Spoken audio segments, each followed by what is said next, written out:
na chuan guitar lesson thar kan zir ho lenga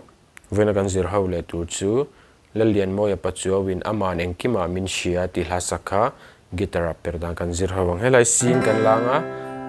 asanga F hiama G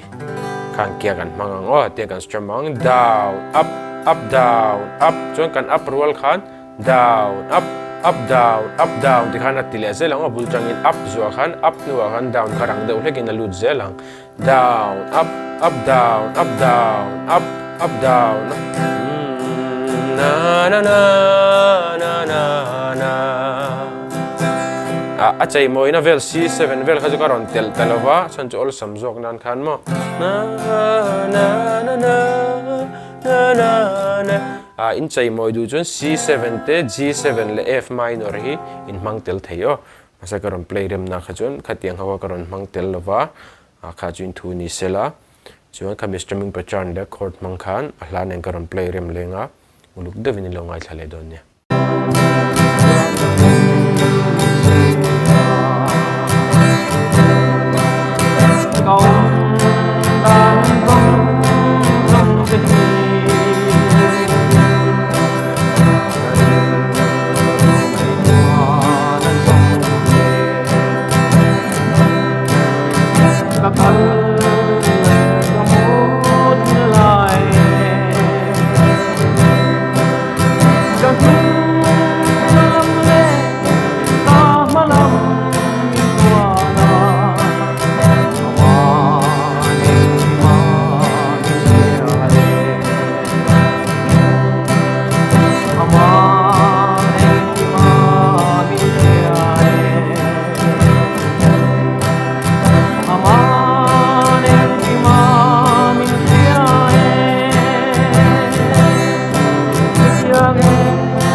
song